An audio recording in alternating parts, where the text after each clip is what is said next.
틸리의 조직신학 세 번째 책을 가지고 계속 설명을 하고 있습니다. 오늘은 56페이지부터 61페이지까지의 내용을 가지고 이야기를 하도록 하겠습니다. 제목은 몽상적인 순진무구와 유혹입니다. 몽상적인 순진무구란 말이 좀 특이하죠. 보통 들을 수 없는 단어이긴 한데요. 제가 본문의 한 부분을 읽어보겠습니다. 신화와 교회에 있어서 인간의 본질적인 본성은 역사 이전의 역사를 뜻하는 과거로 투사되어 왔고 황금시대 또는 파라다이스로 상정되어 왔다. 우리는 심리학적인 용어를 사용해서 이 상태를 몽상적인 순진무구, Dreaming Innocence의 상태로서 해석할 수 있다. 두 단어 모두 현실적인 실존 이전의 어떤 것을 지시한다. Dreaming Innocence를 이제 몽상적인 순진무구라고 이제 번역을 했는데 심리학적인 용어인 것 같습니다. 좀 이해하기 어렵죠. 저는 조금 쉽게 꿈꾸는 혹은 꿈속의 순수 상태, 꿈속 순수 상태라고 설명을 하고 싶습니다. 이게 조금 더 이해하기 쉽죠. Dreaming Innocence. 이 Dreaming Innocence라고 표현을 하는 것은 꿈속 순수 상태라고 표현을 하는 것은 이 상태가 이제 어떠한 시간도 가지고 있지 않기 때문이죠. 역사 이전의 어떤 인간의 본질적인 본성을 표현하는 상태입니다. 아담이 죄를 짓기 이전의 상태, 그 상태는 역사 속에 존재하는 상태가 아니라 그런 시간이 아니라 시간을 가지고 있지 않은 인간의 본질적인 본성을 표현한다고 하는 것이 이제 틸리의 주장입니다. 그래서 몽상적인이라는 말은 본질적인 존재 상태를 묘사하기에 적합한 은유이다 라고 이제 틸리는 말을 하고 있고요. 이것은 현실적인 경험이 없음, 인격적인 책임감의 없음, 도덕적인 죄책의 없음을 의미할 수 있다 라고 이야기를 합니다. 그래서 어떤 사람들은 아담이 죄를 짓기 이전에 그 상태로 돌아가자 뭐 이런 식으로 주장을 하기도 합니다. 그것이 이제 완전한 인간의 상태이기 때문에 그 상태로 돌아갈 수 있으면 좋겠다. 그렇게 우리가 회복될 수 있으면 좋겠다. 이제 예수 그리스도를 통해서 우리가 아담이 죄를 짓기 이전의 상태로 돌아갈 수 있다. 뭐 이런 식으로 주장하는 학자들도 있습니다.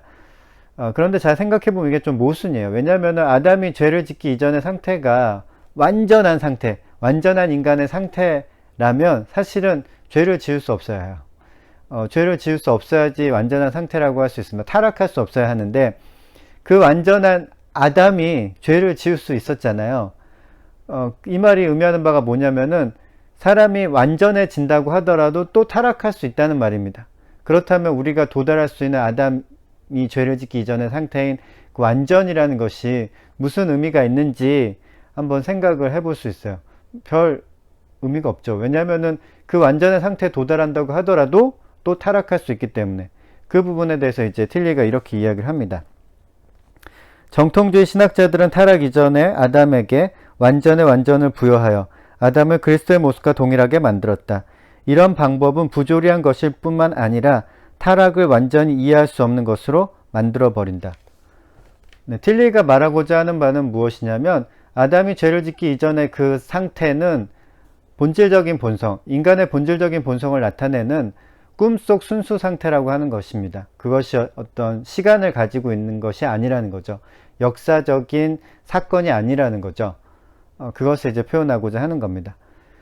그래서 이제 틸리는 계속 이제 본질에서 실존으로 넘어가는 것에 대해서 이야기를 합니다. 본질에서 실존으로 넘어가는 것, 전이하는 것. 대부분의 인간은 이제 본질에서 실존으로 넘어가는 것으로 결단을 하죠. 근데 이 본질과 실존 사이에 요 전이 과정에서 전이 과정을 이제 표현하는 단어를 이제 몇 가지를 쓰고 있는데 그 단어 중에 세 가지가 뭐냐면은 하나는 불안입니다. 앙스트라는 거고요. 키에르케고르가 이제 썼던 단어이고 그 이후로도 이제 실존주의 철학자들이 계속 애용했던 말입니다. 앙스트, 불안이라는 말. 그 다음에 또 어떤 단어를 쓰냐면 본질에서 실존으로 넘어가는 유혹이라는 단어도 씁니다. 그러니까 실존으로 존재하고자 하는 유혹을 받는다는 거죠. 인간의 그런 꿈속 순수 상태에서 실존하고자 하는 유혹을 받는다는 겁니다. 이거는 뭐 유혹이라고 표현하면 또 부정적인 단어이긴 한데 뭐 유혹이라고 표현할 수도 있을 것 같긴 해요. 불안, 유혹, 그 다음에 또 어떤 단어를 쓰냐면은 자유라는 표현을 씁니다. 자유는 좀 긍정적인 단어이죠. 그러니까 그러니까 인간이 본질의 상태에 있다는 것은 그냥 잠재성만 가지고 있는 상태라는 건데, 이 상태로 머물고 있는 것이 좋은 것이냐 라고 물어본다면 아닌 거죠. 그냥 가능성만 있는 상태는 좋은 건 아닌 거잖아요. 가능성을 실현하는 게 좋은 거잖아요. 그것을 표현하는 게 이제 자유죠. 이 가능성이 있는데 자신의 자유를 가지고 실존하기로 결정하는 거죠. 그러면서 이제 이 실존의 상태로 전이하게 됩니다. 이거는 불안이기도 하고 유혹이기도 하고 자유이기도 합니다.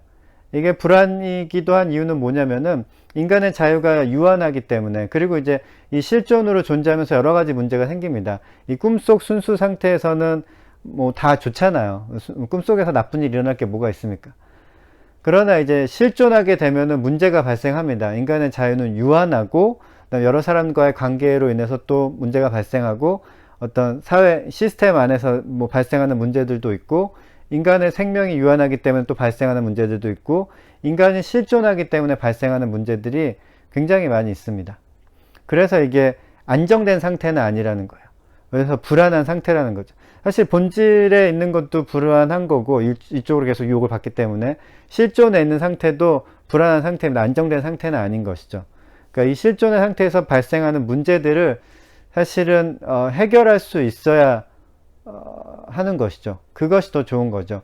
이 본질의 상태에서 그냥 꿈속 순수 상태에 머무는 것이 아니라 자신의 자유를 가지고 실존해야 하는 것이고, 그 실존 상태에서 발생하는 문제를 해결할 수 있다면 그게 베스트일 것 같습니다. 제일 좋은 선택일 것 같아요. 근데 만약에 이제 실존 상태에서 그 문제들을 해결할 수 없다면은 그냥 이 꿈속 순수 상태에 머무는 게 더 나을 수도 있지 않을까라고 생각할 수도 있는 거죠. 그러나 제일 좋은 선택은 본질에서 실존으로 전이를 하고, 이 실존에서 발생할 수 있는 문제들을 극복해 나간다면 그것이 제일 좋은 선택이 아닐까라고 생각을 해봅니다. 그런 면에서 예수님이 의미가 있는 거죠. 오늘은 여기까지.